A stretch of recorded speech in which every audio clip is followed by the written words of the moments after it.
नमस्कार दोस्तों, जय माता दी। मैं आचार्य वसुधा आप सभी का हार्दिक अभिनंदन करती हूँ। आज हम बात करने वाले हैं शनिदेव के राशि परिवर्तन की। जी हाँ, आज डिस्कशन करेंगे कौन सी राशि, कुंभ राशि। जी हाँ, कुंभ राशि वालों को क्या देगी उनकी 7.5 का ये चरण और क्या क्या होने वाले हैं आपके जीवन में प्रभाव, सभी की चर्चा करेंगे विद विजुअलाइजेशन।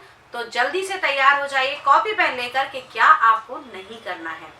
तो चलिए बढ़ते हैं वीडियो की तरफ। तो जिन जिन का भी चंद्रमा यहाँ 11 नंबर में प्लेस्ड है, आपके शनि का गोचर होने वाला है दूसरे भाव में।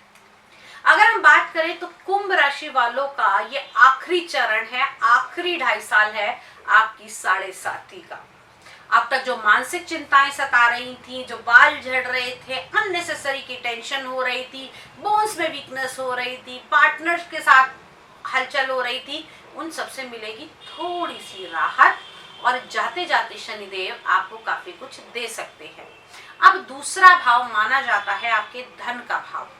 वैसे तो कहा जाता है कि शनिदेव सिर्फ तीसरे, छठे और 11वें में अच्छे भाव देते हैं, लेकिन यहाँ पर आपकी राशि जो सेकंड हाउस है आपके कुटुंब का, आपके परिवार का, इसमें आपके लग्नेश का आना यानी कि अपने से दूसरे में आना भावत भावम नियम के अनुसार, तो आपको क्या कराएगा, पैतृक संपत्ति या फिर मैं कहूँ आपको कुछ फिक्स एसेट्स दिलाता हुआ दिखाई देगा।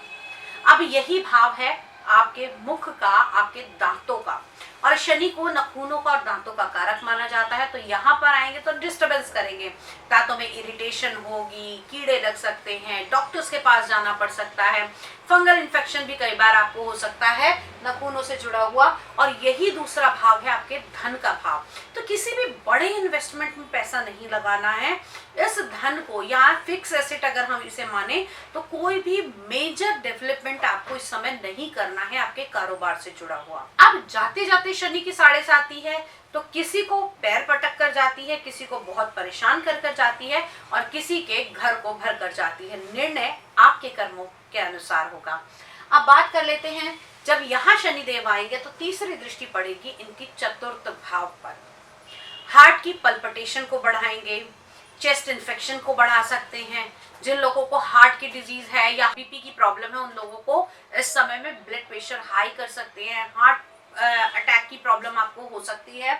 साथ ही साथ यहाँ पर वाहन, मकान इत्यादि से जुड़ी हुई चिंताएं आ सकती है। लेकिन क्या होगा कि अगर आपका पुराना मकान है और आप बड़े लंबे समय से उसको रिनोवेट करने की सोच रहे थे, तो रिनोवेशन यहाँ पर आपको देता हुआ दिखाई देगा।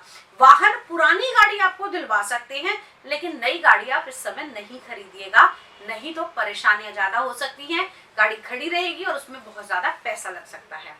अगली दृष्टि पड़ेगी इनकी आपके अष्टम भाव पर।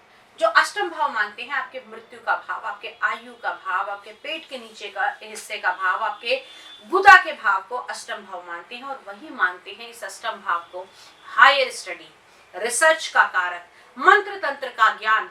तो जब यहाँ अष्टम भाव पर दृष्टि पड़ेगी तो इन सारी चीजों को एक्टिवेट करा देंगे।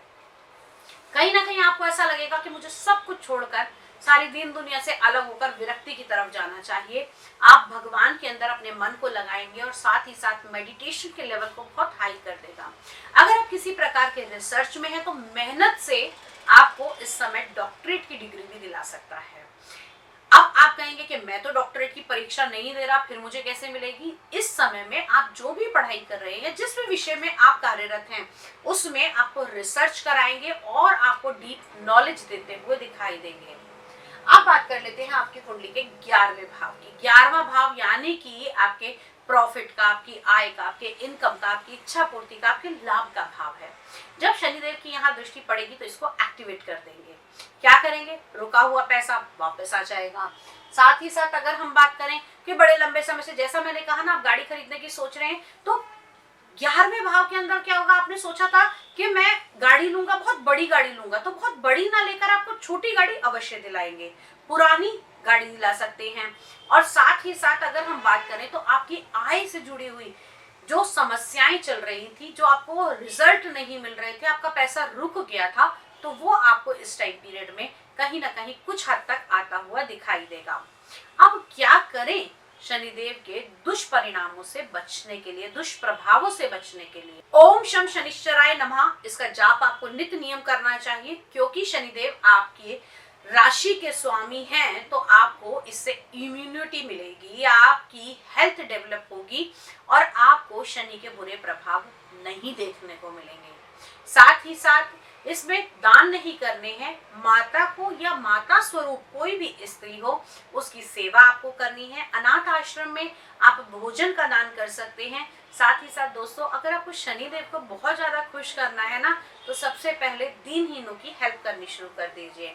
हेल्थ से जुड़े हुए प्रभाव से बचने के लिए आपको किसी भी हॉस्पिटल में जरूरतमंद लोगों को मेडिकेशन का दान करना चाहिए। आज की वीडियो में इतना ही, लेकिन दोस्तों हर किसी की ग्रह, राशि, नक्षत्र, दशा, अंतरदशा अलग है। आपकी कुंडली में शनिदेव क्या कहते हैं, आपको क्या देने या क्या लेने आए हैं, ये सब व्यक्तिगत रूप से जानने के लिए हमारे स्क्रीन पर दिए हुए नंबर पे हमसे संपर्क कर सकते हैं। अगले वीडियो में फिर से मुलाकात करूंगी, तब तक के लिए जय मां भगवती।